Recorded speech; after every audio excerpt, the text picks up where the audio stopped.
If you're worried about starting a business, so's everybody. There's a lot more reward in risk taking.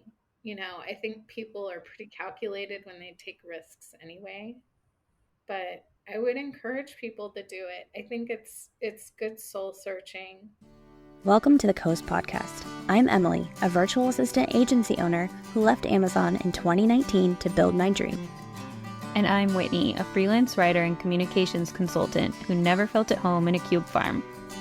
We wanted to learn from people who paved their own ways like we did. So we created this podcast to talk to others who are brave enough to pick a different path. Creatives, entrepreneurs, people doing their careers and their lives their way. Join us as we make new friends, get inspired, and show you beautiful paths less traveled. Not every road leads to the coast, but the ones that do come with a great view.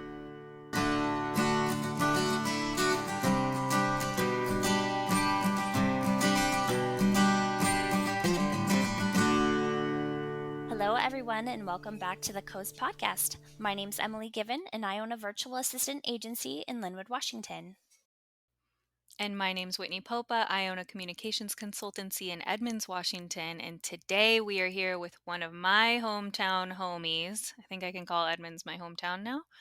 The founder and owner of Bench and Board, Jill Hall. Thank you for being here, Jill. Well, thank you for having me. What a delight.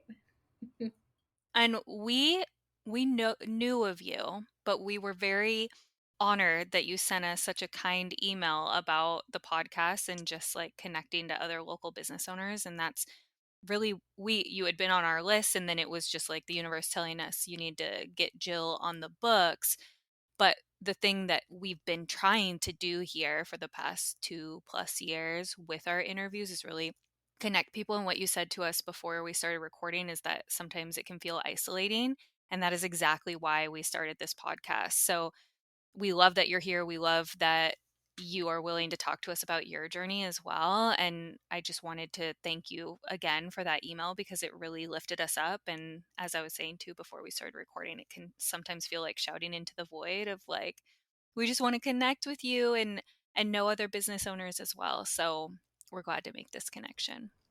Well, I'm glad to make it too, and I mean every word. It is it's a lot having a small business, and I think building the connections is so important, and we don't always have the time to clear the space to do it, because we get caught up in our day to day. So the topics that you have brought that have just been so fascinating to me, like anything from SEO to like emotional healing and like uplifting women, and even stories around like birth stories and healing. I mean, like I relate to all of it as a woman, and it's beautiful. So thank you.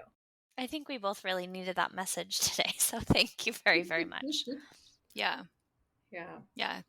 So, okay, tell people who maybe aren't from Edmonds or haven't been to the shop, what is Bench and Board all about?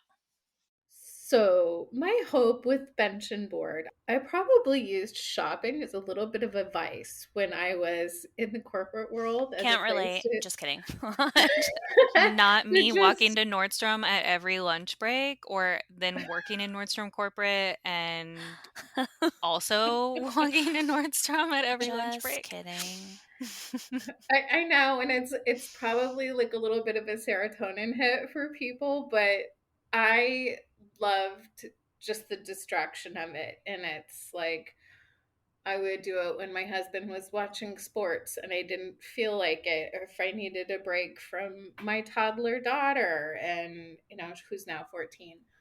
I really thought, like, wouldn't it be nice to have a place to shop where there just was like everything was like really well curated. There wasn't like a huge amount of pressure to buy, and it was like a discovery that unfolded. So I want to provide people just a beautiful shopping experience, and if they find something wonderful, great. If they feel like they leave with a great gift, even better. I hope that gift giving can be something that's elevated. There's nothing better than giving a gift that lights somebody up, and that you hit it with them, and it's like some sweet thing that they're going to keep, in their jewelry box or on their dresser, or use in their kitchen where it's just a gift that landed 100%.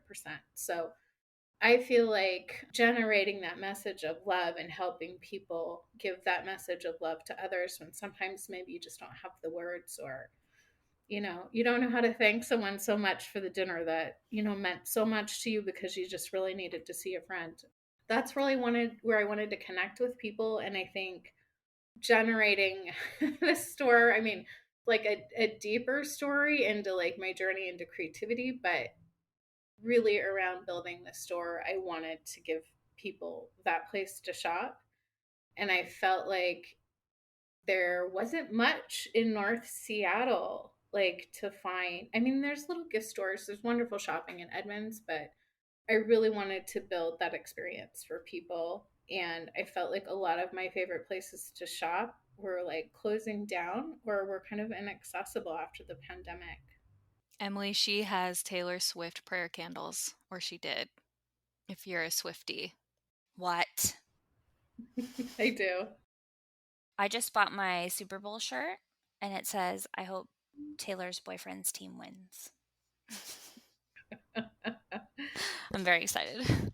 Yeah, I go in there all the time, and I actually, what's funny too is we all know Jillian, and for her birthday, I got her some Levant, because I love the Levant ladies too. I got her some Levant laundry detergent from Bench and Board. Yeah, they're a great local company, so it's been fun to sell their products in the shop. And one of my customers is actually friends with the Levant team, and she was talking about how she'd been part of the testing process for them, like Oh, with that's like cool. iterations and how long it really took them to develop the product. So it's fun to learn about that and support other women as well. So do you focus on local or not always? Sometimes, I mean, Probably I focus local's great if I can get it, but I focus on experience and love it. it's what's good. Mm-hmm. Like you can buy local and it is a smelly, stinky candle that you don't want in your house. Mm-hmm. Like I smell every candle I bring into the shop because I don't want people taking it home and hating it. Yeah, I try to carry a range of things, dry skin, like oily skin, like all of those products, so that there's sort of a range of gifting, a range of smells. And I try to have all of it just be like experiential, like, and preferably a good experience. I love it. So were you always an entrepreneur? No, but I did grow up in a family who was filled with entrepreneurs. So my dad owned a construction company, and I kind of grew up in the throes of that, walking job sites and watching things get built. Like lumber and concrete remind me of my dad, like I the love it. smell. So I was in that environment, and I actually resented business a little bit. I think growing up, I just felt like it took up so much of my life as a child. So I really leaned into art, and I ended up getting a degree in fine arts at the University of Montana. I Mm. emphasized in painting and drawing. Are you from Montana? I'm from Colorado, Oh, okay. so I wanted to stay kind of in a mountain community, and Missoula was just like such a cute town. So It's so cool. so I spent many years there and I loved it. I was a florist while I was in college, so I love plants and flowers. That's sort of one of the things that makes my heart sing. But I moved out to Seattle after like a weekend trip with some girlfriends because it was so beautiful. I had never imagined That's so like funny. I love it. mountains and like water in one place. I was just like like in ferns and waterfalls. It was like crazy, and I'm like, I have to live here. So I tried living out here, and I was like, well, I have my college degree. I am going to go to the CL Art Museum and get a job. So I was like applying for jobs and not getting jobs. And I'm like, this is crazy. I have great grades. I have great letters. And I finally got rejected from this job from hanging art. It was like, that's all it was. The job was hanging art. And I'm like, I had done an internship at a museum. Like, I was really good at it. I said, what's the difference between me and the other applicants? He goes, well, they all have an MFA. You have a BFA. To hang art.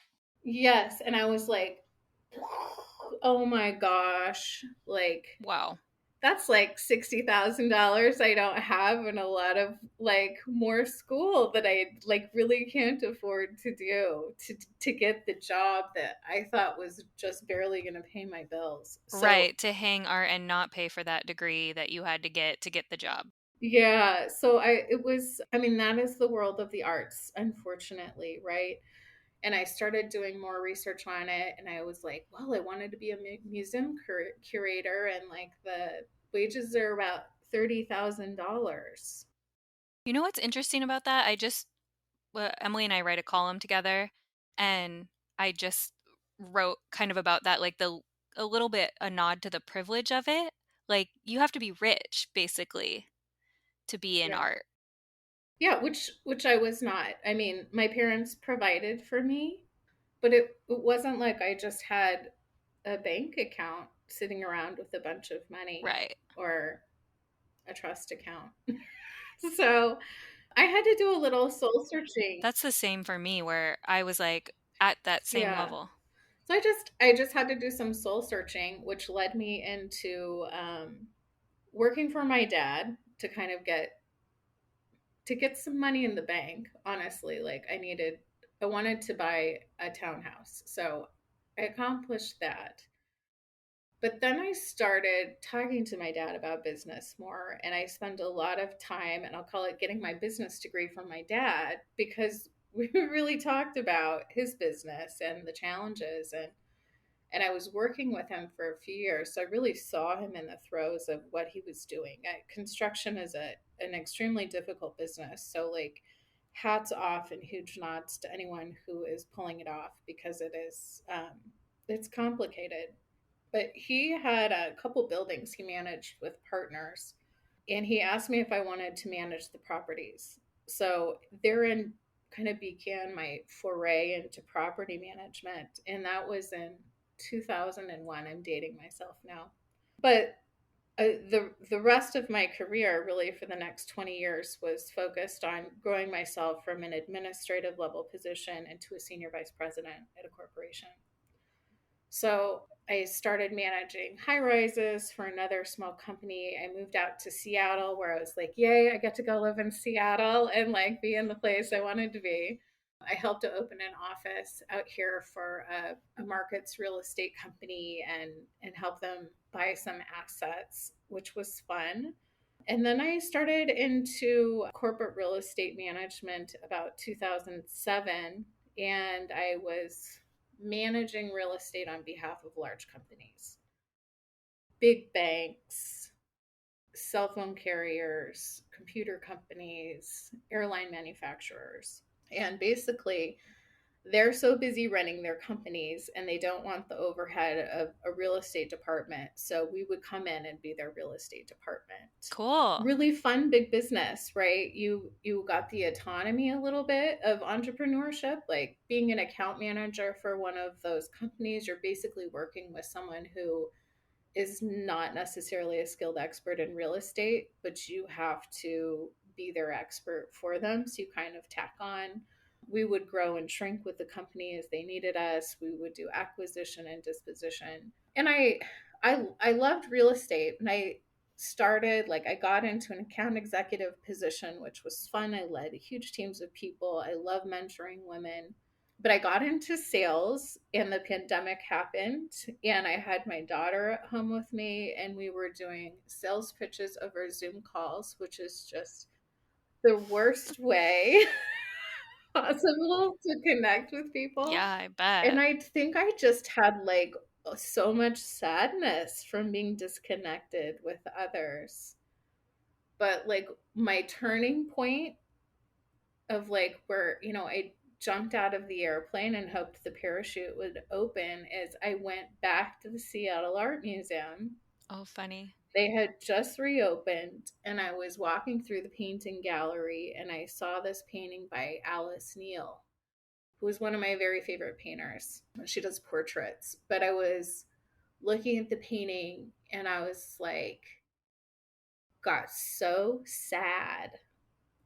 And I realized that like all of these people had died during the pandemic, and I never painted like I wanted to.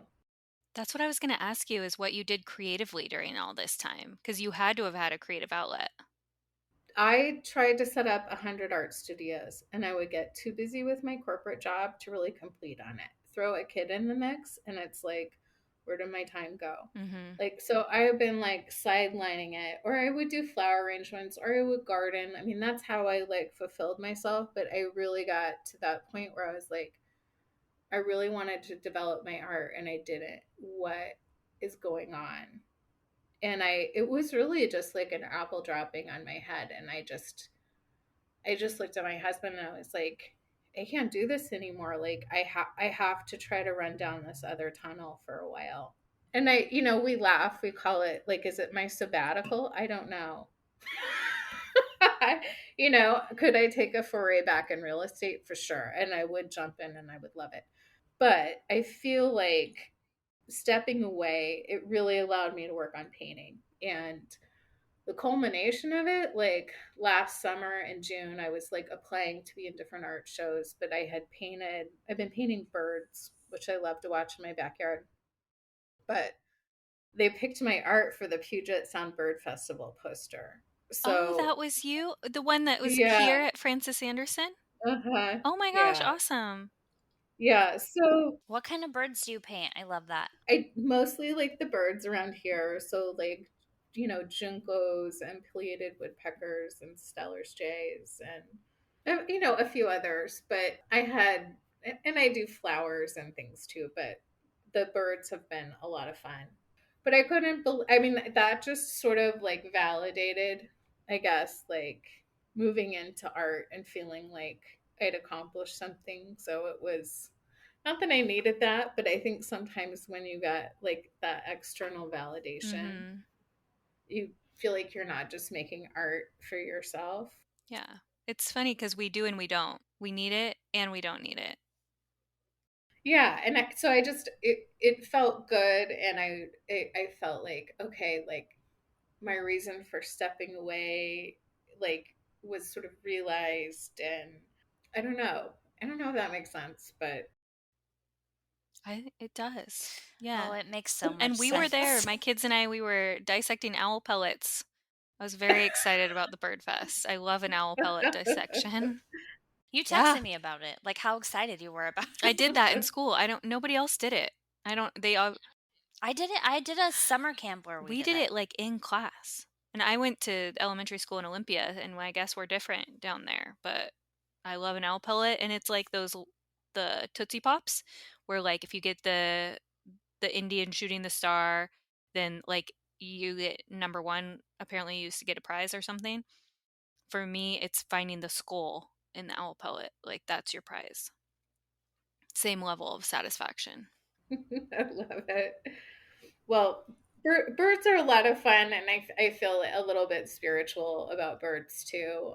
We have offices behind the store, and I come to work early in the morning, and I do a lot of my brainstorming and thinking. And there is a bird that comes and pecks on the window a lot when I'm like questioning myself.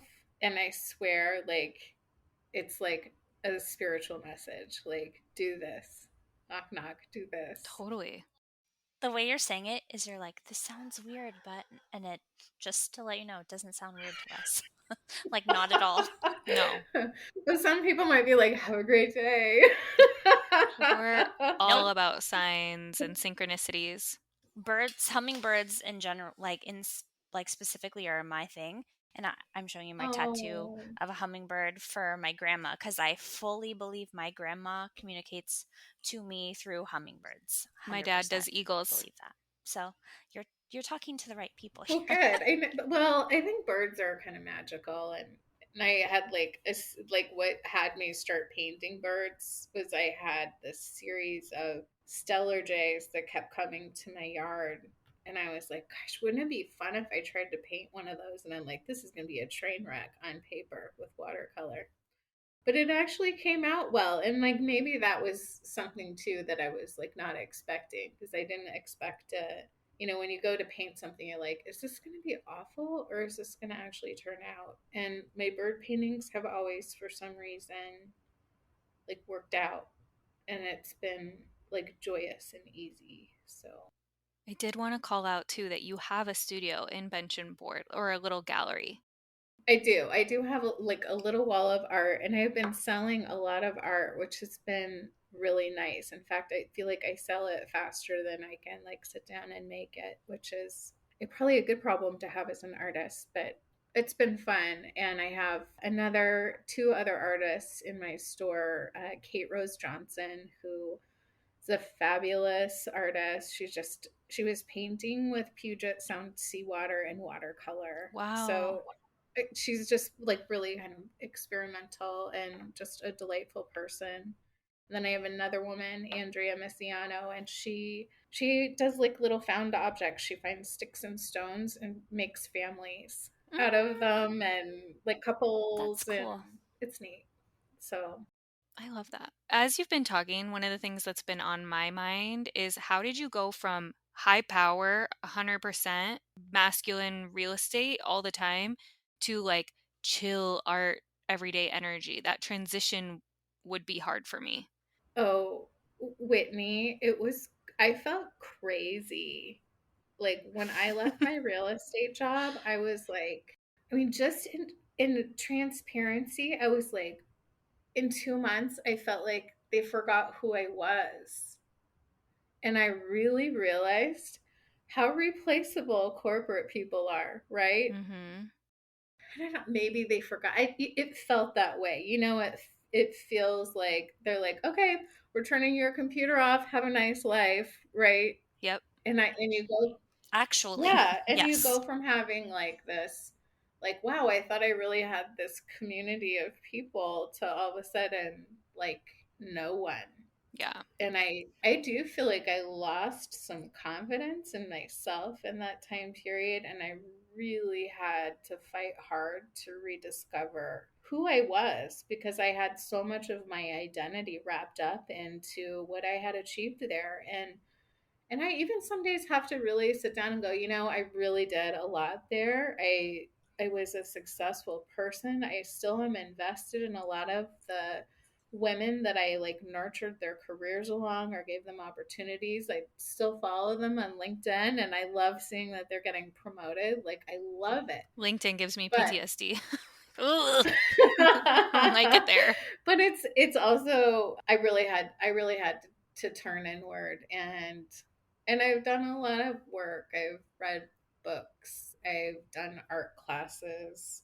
I had to keep my mind very busy, and I think starting the store, because I didn't just quit and start the store. I quit and I made art for several months and almost didn't know what to do with my time. I went from being so overwhelmed and working nights and weekends and feeling shameful with my family about limits and boundaries with work, to having so much time that I was like, I physically can't make more art today because there's no creative juice left. Mm-hmm.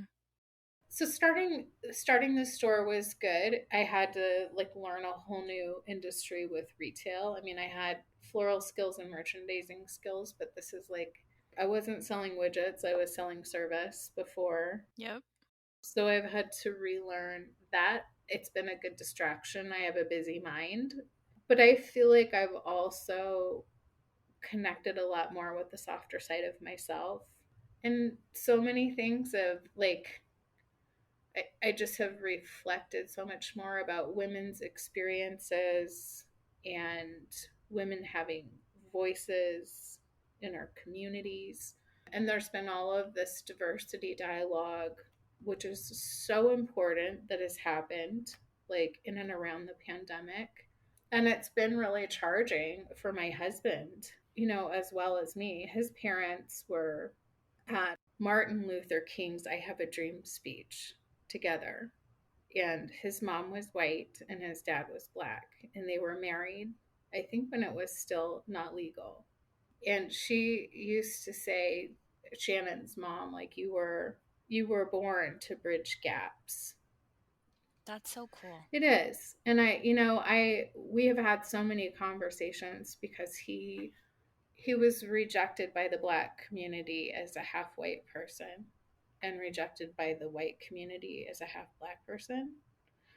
And he has really been focusing on trying to calm communities together. It's been interesting with that going on. It's been interesting with the women's movements going on, and I think we feel like belonging and being catalysts for change in all of this is important too.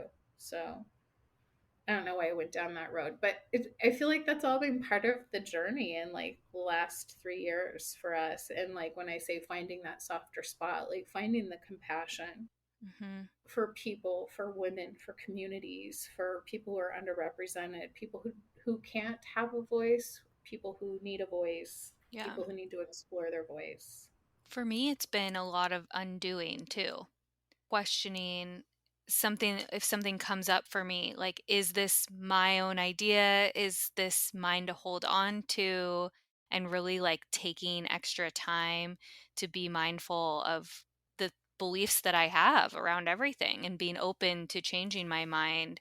There's just so much, it's a lot, but it's been really powerful. And even in my business too, the way I'm feeling so many feelings in the same way that like you're talking about that transition, it's a little more stark than in my business because at first I mirrored how I was in the corporate world, and now I've spent a lot more time because I'm almost 7 years into my business of what do I want this to look like? Who am I now? How am I managing my time, energy, people I work with, offshoots of my business, etc., and like integrating it all together in ways that feel healthier to me. Yeah, and Whitney, I would compliment you too because I feel like I think I feel like I've been watching you more closely and like your business and your efforts, especially since I've been listening to this podcast. And I feel like I maybe I have an unfair advantage because I've been listening to the two of you, and I feel like I know you from listening to you, but your voice is so compelling, and I feel like you're centering on yourself and being true to what you're trying to accomplish. And I think that's so wonderful because it's a place you have to find as a business owner, and it's not always comfortable getting there. I think I got caught up in like what should I and shouldn't I have at my store and blah blah blah, and now I'm more focused on like what feels good, like what makes my heart feel good to have here, like what am I providing for others to purchase. And I think when you hone in on those things as a business owner, like and your personality starts getting carried through it a little bit, Mm-hmm. I think it makes it more soulful. Thank you. Yeah, I love that your art's up there too, because I remember seeing Bear Carpenter in there, I think. And I was like, I didn't even know that you were painting. I would totally use the shit out of my own studio. Like, sure, share it with someone else too, but be like, all right, here's my birds. It was actually a point of contention with my husband and I. He's like, "Why is your art not in the store?" He's like, "Wasn't this part of the plan?" I'm like, "Maybe." Like, I don't know if I want it in there. Like, I don't know if I want to look at it all day. And I've had to kind of reconcile that like maybe you make art for one reason and you sell it for another. Yeah, I love that. It's so vulnerable too. It is, for sure. Even the articles that I write, like for Downtown Alliance, you would think like it's just a business article, but it's like I put my soul into everything that I do, and even like my little puns and catchphrases energetically, like I'm exhausted every time I write something. That's why it's hard for me to write, Yeah. for sure. I love writing. I think that I could be a really good writer. It's just really hard. If you haven't read Rick Rubin's book, Jill, you would love it because it's very much like when you write or any art that you do. It's called The Creative Act. And the way that it's Okay. written is really awesome and digestible. Little, I like short chapters, and the way that he does it so well, and he's so embedded in the music industry and other forms of art that he talks a lot about it as a journal, and nobody can question your journal because it's you and your experience. And that was really freeing and validating for me, because there's some personal projects I'm working on where I'm like, I've been hesitant, it feels too vulnerable. And then it's like, oh, but it's my journal. And if it goes anywhere, like same with you monetizing it, like, angels take this where it needs to go.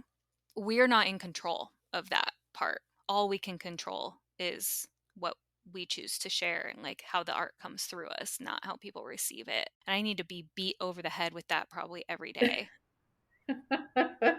It's true. And I think sometimes like art to me feels like I'm working something out that I can't quite verbalize or Total. like even write about. Sometimes it's like and I feel like I get a lot of was doing a lot of like angry women paintings in college or I was like doing imagery of like women trapped in jars or like Mm, women holding like heavy buckets, right? And it's because it feels that way, like the voice is gone, right? Like canning your voice was one of my images, right? Where you're just repressing what you have to say to be polite, yep. because probably if you screamed it, you would seem crazy, right? That's like the dichotomy here Mm-hmm. for Even, women, right? yep. It's therapy, however your art looks like, and it doesn't have to look like what we think art is. Like you said, gardening is an art. There's so many things, like how you make your coffee. I have a scene in this novel that I've been working on forever about like the way that she starts really making coffee into a ritual, the way that her dad made it. Mm. Well, it's all around us. And I think even just, I was like, I think I've read about like meditation, like, oh, you should meditate, la la la, it'd be like so much healthier, 10 minutes a day if you meditated. But what I find is when I go to do one of my creative outlets, whether it is painting or gardening, what have you, that like for me, that is meditation Hmm. because I'm not really thinking about anything else but like the simplicity of it. Yep. Just like anything, we overthink meditation too. And it's really just finding where you can find a little stillness and a little flow. And I love the idea of walking meditations too, where you're just in there and being present. I like the thing that has been the best for me in moving to Edmonds is I literally stop and smell the roses here. Like, leave my phone behind. I just smell the roses. I love it. Edmonds is really magical. Mm-hmm. I don't know how to say it any other way. Like the community, just like the ferry, it just seems like it's just dreamy. I also feel like there's some level of like hallowed ground certain places. I feel that here, I feel it in Hawaii and other like the San Juans. Maybe it's a vortex. I don't know. But like, I think some places are more spiritually connected, and that could be because of Mm, the native land and who knows the proximity to water. But like, even in certain parts of Seattle where I'm close to the water, I don't feel the same way or the same connection that I do here. agreed, 100%. Have you been to Sedona? Mm-hmm. Oh, I have not, but I want to do the vortex. That seems pretty There's a amazing. lot of vortexes. What I don't love is how much they charge for crystals, because you can go places here and pay like literally 1/20th of what they charge. But I'm not there to buy crystals. I'm there to walk on their mountains. And it is really, really magical. It is. The Redstone is wonderful. My husband took me on a head air balloon ride over the Sedona area. I guess it was pre-pandemic, but it was crazy just floating up and above there. And he surprised me with it. I didn't know we were going to go, but it's pretty crazy. Did you get vertigo from that? I feel like I would get vertigo in a hot air balloon. I'm not really comfortable with heights. And he was an army ranger and then did air assault school. He went to West Point, so he's done all of these crazy military things, but he's like jumped out of an airplane over 100 times or something. So he's completely comfortable there and I'm like I really don't even want to get close to the edge of the balloon basket. No. Could like topple over. People do that in But Woodville. it was like it was like not extreme. Like it was such a soft lift up, and then it just felt like you're kind of hovering. Like what freaked me out the most was the landing. Mm. So I'm like, is this going to be like smooth? Is it going to be a big bang? That's like a really good metaphor for like life and entrepreneurship in general. Like, we don't know the landing. Is it going to be smooth? Is it going to be a big bang? I mean, but we have to try it. We have to do things like go up in a hot air balloon that make us Yeah. uncomfortable. You know the view's going to be great. It's so true. And like, isn't that like business ownership? Like being uncomfortable. But I think I've learned to lean into it a lot in the last 2 years. Yeah.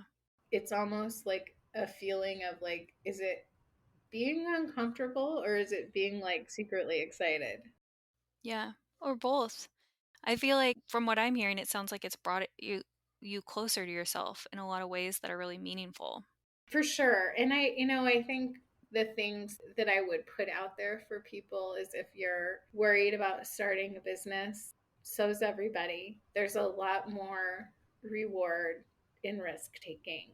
I think people are pretty calculated when they take risks anyway, Mm-hmm. but I would encourage people to do it. I think it's good soul searching. Far too many people have great ideas that don't go somewhere, and I think that the freedom of like kind of having your life back in an entrepreneurship way is good. You also like have to learn how to manage your time in a new way. I don't know if you've experienced that. I'm very self-managed, but yes, it's not something I've struggled with, but I struggle with other things. I remember when I quit my corporate job, I was like, wait, what? Like, I have to make my own calendar. This is crazy. Like, I get to like do my meetings, and then I went too hard Mm-hmm. into that. Like, okay, I have to structure every single bit of my day, but then a couple years later I was like, you know what? I get to make this how I Yeah. want it to Mhm. look. Like, I can go create time to catch up with my friends and, go get a massage and things like that. And it was really empowering to be like, I get to Mm-hmm. make the rules. It's pretty great. Yeah, and when I mean like my time management, I don't procrastinate really. I don't have like I have never missed a deadline really unless I've communicated that I'm going to, but it rarely happens. It's more like the Emily was saying, the permission to work out in the middle of the day and make my business part of me versus me being like for the beginning of my business, like now I'm just taking what I did in my corporate jobs and doing it for multiple people at once and also trying to raise an infant and be on that same schedule. And then I like very quickly was like, oh, this is going to have to continue to evolve. Well, it's great that you have time with your kids. I think mine is 14 and she's starting to get more independent, which, you know, person of blessing, right? Like the importance of being a mom. I love that. But it's also like the importance of children having their independence and finding themselves. So I'm in that kind of dichotomy right now. But what I love is bringing my daughter in and having her work here with me a little bit and experience entrepreneurship and sharing that with her. But I do wish I had more time in my corporate days, or like, I was traveling a bit, unfortunately, and I do wish I had time back with her when she was little because it goes so fast. I feel Mm-hmm. like that's such a catchphrase, but it's great that you are plugged in with your children and can, work your magic as well. You know what's funny about that is I just found my mom kind of manipulated me into going through all of my old stuff at her house that she's been storing for me, including these essays that I wrote in college. And one of them, my mom was a big workaholic when I was growing up. She had some pretty fancy government jobs, she traveled all the time. And I felt very much like, I wasn't a priority for her. And in this essay that I wrote in college that I didn't remember, I mean, I worked a lot of my shit out through writing, turns out. I was like, dang, you turned this in for a grade. But it, like, the last paragraph was all about, like, basically my commitment to my future children of, I will not be this person, and I wish my mom had done for me what I will do for my kids. And my daughter was with me as I was reading that, and I like drove home so weepy, like, wow, I did that, and I put that into the universe and made it happen, and I'm really proud of that. And then I was also going through the mental gymnastics of like, am I doing enough? Like, you know, am I dragging them along with me? Is it better that they're seeing things with me versus me being gone? And anyway, mostly it was like, holy shit, you went out and you did that and you told yourself that you would, and you didn't remember it. I mean, I always had it in the back of my mind, but I didn't know it was written down, and I got a good grade. I think that's amazing. And I think it's cathartic to go back to like who we were when we were younger. I mean, even my journey here, like having my epiphany in the Seattle Art Museum around a painting and remembering all the things that like I thought I was going to do in college. Like, what a realization. But I think also, like, for me, the amazing thing to me is like the unintended journey, right? Mm-hmm. Through real estate and like everything I did.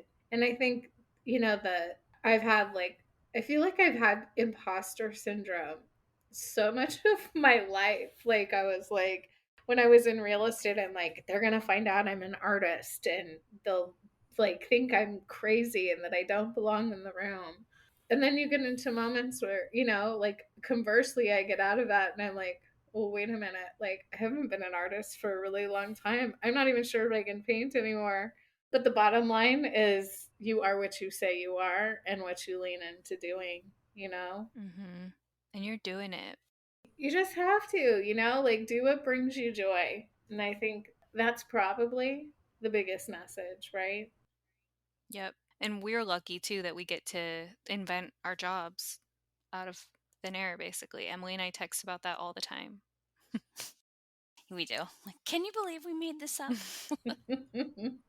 It's fun. Yeah. And then we get to be on the journey with people like you. And like that was the whole intention of this podcast, because we were both moms. Like we became moms and business owners at the same time. And so we were super isolated and had nobody that we could look to. We weren't doing it, the right way, or finding groups and networking and coming up with business plans first. It was very much like, I need to do this for what I want for my family, and then we'll figure out the rest later. It's fantastic that you have created this and that you're tapping into a network and honestly, I feel like that you're bringing this to a community of people who I feel like and I don't know if people are talking about this, it's just an observation of mine. I think people are still learning to come together after the pandemic. Mm-hmm. And there's been so much division with people saying like, well, if you're that way, I'm this way, and we can't get along. I feel like that's a direct result of isolation instead of people really spending 10 minutes in a room and realizing how much more we have in common than we do like not in common.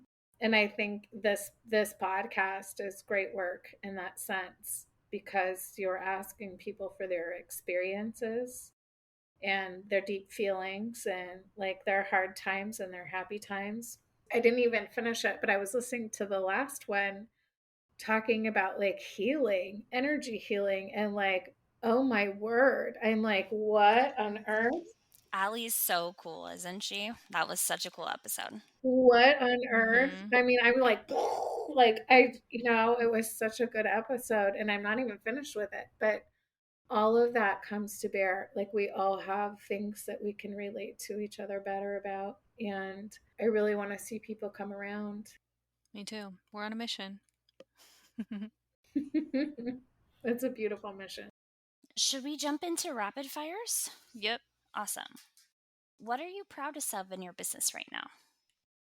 I am most proud, I think, probably of the product selection that I've put together, but also that I have an employee that I really have here all of the time that we're open. Her name is Erin. And in the last year, we have just spent so much time like soul searching with each other. But I feel like I can leave my business in her capable hands and walk away and do my life a little bit. That's such a big deal. I know it seems little. It's like, yeah, I trained an employee. But it's also like, I know that she can care for my customers in the same way I would care for my customers, and that it's important to her. Someone out of the blue sent me a note about how they had been serviced in the store the other That's day. awesome. And it was just like so beautiful to read the message. But it's what we try to deliver here. We want people to feel like they are serviced, and I stand behind everything that I sell. So if you hate it, bring it back. We'll talk about it. She's so great. And the way she wraps gifts, stellar. Well, she does a great job, and she's just a very lovely human being. It's So like on Love Actually when he's at the thing getting the necklace and Mr. Bean is there and he does like the flourish of the It's tissue amazing. paper. Yeah, she's like that. And then she's like, "What color ribbon do you want?" I love it. Tell us about a book you read or podcast you listened to recently that changed the way that you're thinking about your life or your business. Well, I got a suggestion of a book, and I'm going to forget the title now, but it's by David Goggins. I Mhm. don't know if you've heard it. Yep, the military guy. Yes. So someone was like, "Oh, if you're like looking at like how to create discipline or like, like self-motivation, read this book." I tried a couple times and I even tried listening to it and I couldn't. So good for you. So I got through it, and then of course I like found out that my husband had like sat in a football suite with him, Oh, cool. because my husband does work sometimes with a company called Warrior Rising, and they help veterans build businesses. So they Cool. do like entrepreneurship coaching. But they both had been involved. Anyway, it was an interesting book about sort of like finding the grit. And I wouldn't disagree with you. It's kind of a hard book to get through, He's like supernatural. but I did read that, and it's crazy. And so I was reading it, and I finished it, and then probably just sharing like another thing. I got a phone call on January 5th from my sister-in-law that my brother had a stroke and lost like half the use of his body. And so he's survived the stroke, but is now having to like rehab his life. And boy, did that book like become like a wow moment of like, where do you find that inner strength to like do this? And if I could read it to him, because he's in Colorado, so I've been flying in to see him Mm. and my family. But I mean, what a crazy thing, right? To have to relearn how to use your body. And I feel like this book could get you there, and his rehab is going to get him there. But it's like that self determination of like, how do you continue to move forward? Like, because the hits keep coming in life. Mhm. What would you eat for your last meal on Earth? You know what I really love is like vegetables right out of the garden, because my mom used to have a garden. So like a freshly pulled carrot, Mhm. That's the first thing that and came to my mind. like summer ripe tomatoes off Mhm. the vine, Mm, snap garden peas. vegetables. Yeah. I was thinking snap peas too. Yeah. You just bang the carrot against your leg and just eat it straight out of the dirt. That's what we I do. can hear that big crunch, yeah, not like a baby carrot, like the big crunch. There was a way that tomatoes were described in a book that I read a couple years ago that was like some tomatoes taste like water and some taste like the sun after like a storm or something. The way she described it was incredible. I was like, that reminds me of my grandfather's tomatoes. Like they when you can taste the sun on them. Yes, and they're like so flavorful and sweet Mhm. and like tart all at the same time. Perfect. What is the best business purchase you've made in the last 6 months under $100? Oh my goodness. I just purchased a rolling cart because I'm starting to sell plants. Mm, So I'm not like really techy or gadgety, but I can roll the plants out and water them outside without having to like bring them back in. So a little rolling cart, really useful in retail. totally. We bought a rolling cart that was super helpful for like just house stuff. I agree. It's a great thing. And it helps with like lifting heavy thing. My husband like puts furniture on it and will like maneuver it. It's interesting. What's lighting you up lately? I decided like I was like on the fence about bringing plants into the shop. Like I've had all of these wholesale accounts at like floral places and I'll buy like periphery things for the store. But I got a landscaping account with a company in Woodinville that's growing things and I'm going to start carrying a small amount of plants in the store and building little garden planters. So I'm really excited about that. And You know we need it, right? After gardening gear closed, I have nothing to write about for my gardening articles. But I'll do one. I'll do a gardening article this year if you have seeds and plants and things that I can talk about. But it got really like there wasn't anything for me to write about anymore. right, and Bountiful Yep. Home closed and they had a little nursery. So I'm feeling the gap a little bit and then I wanted to cry crocodile tears when Mulbeck's closed. So I can't do a ton in the store, but I think I'm gonna always try to have a cart of like fresh little plants and herbs and things. I think it's good for our little community because everyone has to drive and I think the Home Depot people are using all kinds of crazy weird pesticides on stuff. So Yeah, that's true. Finally, last question. What is one life experience you think that everybody should have? one life experience. Wow. Like universal or for women, I guess I think the experience for me that I would say has been most meaningful is raising a child. And just from the standpoint that I think at some level you have to find the best in yourself to raise a child. You start learning about all of the things that like your parents went through when you were raised, or I shouldn't say parents, but whoever raised you had to deal with you in those situations. And I think when you reflect back on what that is to parent, like that's kind of a big deal. So I think that's interesting. I think there's no book. No one hands you the book on parenting. So I think you really have to think through what you're doing consciously, what you're putting into the world, and then like how much responsibility you're taking for your child's actions and how much like who they're becoming out in the world, right? It's this whole like it's like a project and I don't mean to like call my child a project, but it's like how can I have her be the best person in the world and how can I be the best parent to her? Mm-hmm. And I wouldn't take any of it back. It's been the most challenging for me at times. It's also the thing that I feel the most rewarded about when I see her have success. Like her success is my success. And parenting literally doesn't stop.